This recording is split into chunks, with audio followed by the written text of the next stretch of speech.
नमस्कार दोस्तों, क्या बीजेपी अब भी यूसीसी और वन नेशन वन इलेक्शन को लागू कर सकती है? बीजेपी पार्टी के कई मुख्य एजेंडा में ये भी शामिल हुआ करते थे, यूसीसी और वन नेशन वन इलेक्शन। पिछले 10 साल के दौरान बीजेपी पार्टी अपने कई मुख्य एजेंडा में से कुछ एजेंडा को पूरा भी की है, जैसे कि उनके मैनिफेस्टो में हुआ करते थे, राम मंदिर बनवाएंगे और मोदी सरकार के कार्यकाल के दौरान राम मंदिर बना भी। इनके अलावा आर्टिकल 370 को जम्मू कश्मीर से हटाएंगे और बीजेपी ने आर्टिकल 370 को हटाया भी। लेकिन इस 10 साल के दौरान बीजेपी ने यूसीसी जो उनके मुख्य एजेंडा थे और वन नेशन वन इलेक्शन को लागू करना, इन्हें लागू नहीं कर पाई। अब सवाल उठता है कि इस बार बीजेपी सरकार तो कोalition गवर्नमेंट में यानी अपनी ताकत पे वो सरकार में नहीं है, उन्हें सहयोगी दल का सहारा लेकर सरकार बनाना पड़ा। तो क्या वो यूसीसी और वन नेशन वन इलेक्शन को लागू कर सकती है? चलिए हम दोनों को एक-एक कर जानते हैं। सबसे पहले हम जान लेते हैं यूसीसी को। यूसीसी का विरोध पूरे देश में लगभग हर जगह पे देखने को मिलता है, खास करके जहाँ पर अल्पसंख्यक समुदाय के लोग रहते हैं, जनजातीय और पिछड़े समुदाय के लोग रहते हैं, वो इसका विरोध करते हैं। इनके विरोध करने का कारण ये है कि यूसीसी लागू होगा तो उनके जो अपने कल्चर है, अपने जो तौर-तरीके हैं, अपने शादी-विवाह और ज़मीन जायदाद के जो रूल रेगुलेशन है, जो कानून है, वो खत्म हो जाएँगे। अब पूरे देश में एक जैसे कानून को फ़ॉलो किया जाएगा। दूसरी तरफ बीजेपी चाहती है कि पूरे देश में एक ही कानून हो, एक ही तरह का तौर-तरीका हो, एक ही तरह का कल्चर हो, यानी कि एक जैसे कानून को ही सब फ़ॉलो करें, पर्सनल लॉ में भी। मतलब कि शादी एक ही जैसे कानून से सभी धर्म, सभी जाति के लोगों में हो, तलाक भी एक ही जैसे कानून से सभी धर्म और सभी जाति में हो। पैतृक संपत्ति मतलब पिता के संपत्ति, पिता-माता के संपत्ति में हिस्सेदारी एक ही जैसा सभी धर्म में हो, सभी जाति में हो, ऐसा बीजेपी चाहती है। वहीं दूसरी तरफ जो जनजातीय समुदाय है, अल्पसंख्यक समुदाय है, अलग-अलग धर्म के लोग हैं, उनका कहना है कि हम लोग के धर्म और आस्था अलग-अलग है, हम लोग के कल्चर अलग-अलग है, हम लोग के रीति-रिवाज अलग-अलग है, हम लोग में शादी-विवाह अलग रीति-रिवाज से होते हैं, हम लोग में ज़मीन वगैरह जो पिता के संपत्ति में अधिकार अलग-अलग होते हैं।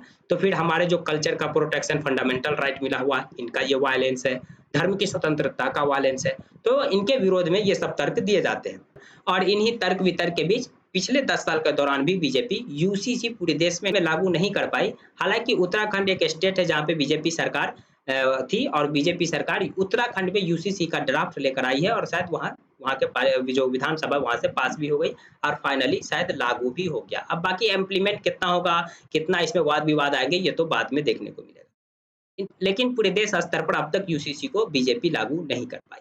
दूसरा है one nation one election. One nation one election कहने का मतलब कि बीजेपी सरकार चाहती है कि पूरे देश में एक ही बार लोकसभा और विधानसभा के चुनाव करा लिए जाएँ।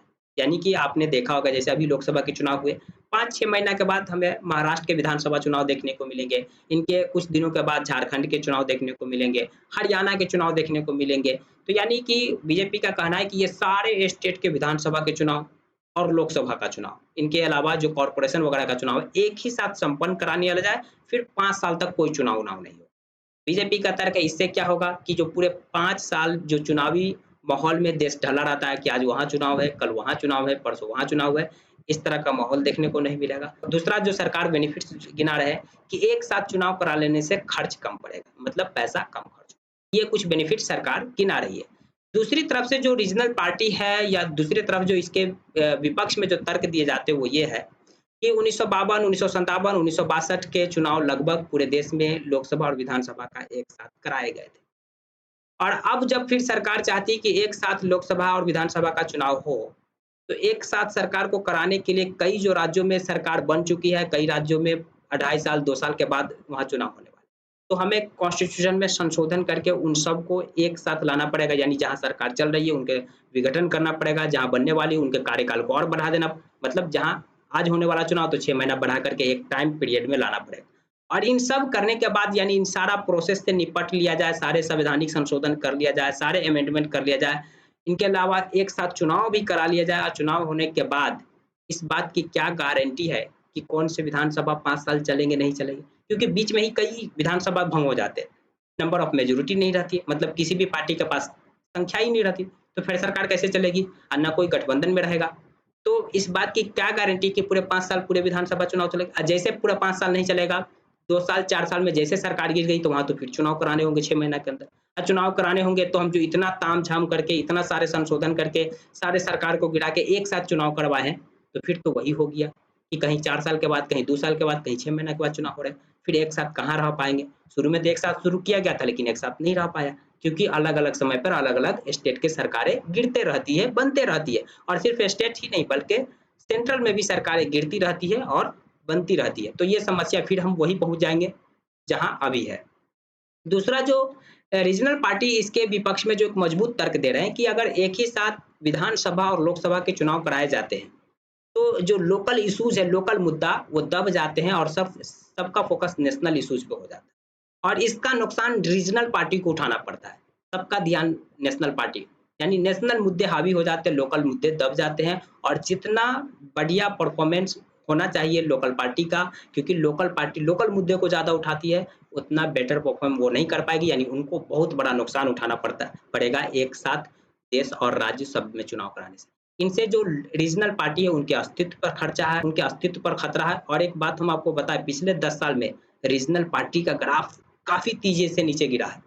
आप शायद पूरे देश में पूर्वोत्तर राज्य को छोड़ दें, मतलब जो पूर्वोत्तर के जो राज्य हैं और कुछ साउथ इंडिया के राज्य को छोड़ दें, तो 2 ही पार्टी की सरकार पूरे देश में है, या तो बीजेपी या तो कांग्रेस, या तो बीजेपी या तो कांग्रेस।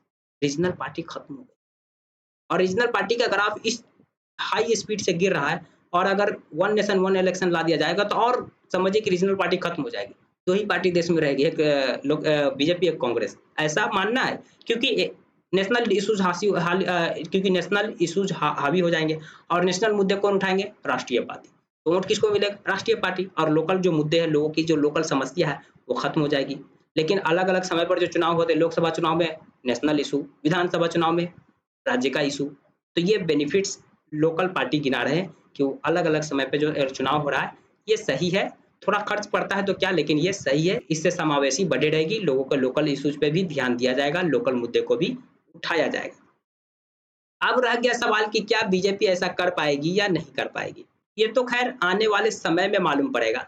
लेकिन जो पिछले कुछ दिनों में जो एनडीए की सरकार गठन हुई है, शुरुआत में ऐसे आशंका जताई जा रही थी कि जो मोदी कैबिनेट है, उसमें मोदी सरकार कुछ कमज़ोर होगी, यानी कि कुछ बड़े मंत्रालय सहयोगी दल लेंगे, सहयोगी दल को उन्हें देना पड़ेगा।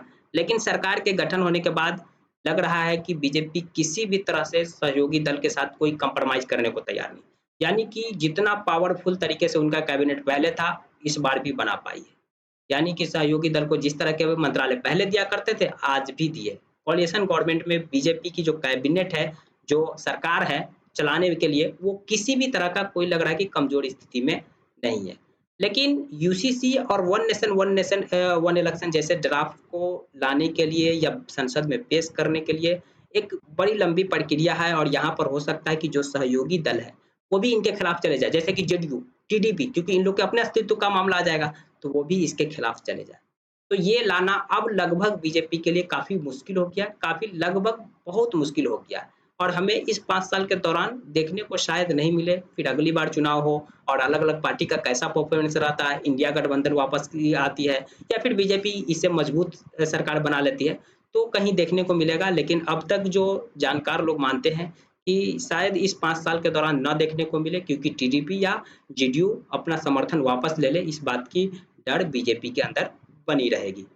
आपको क्या लगता है? आप अपनी राय कमेंट बॉक्स में ज़रूर डालें। जानकारी पसंद आई तो प्लीज़ वीडियो को लाइक कर दीजिए, चैनल को सब्सक्राइब कर दीजिए। अगर आप हमें फेसबुक पेज पर देख रहे हैं, तो फेसबुक पेज को फॉलो करना ना भूलें। Thank you for watching.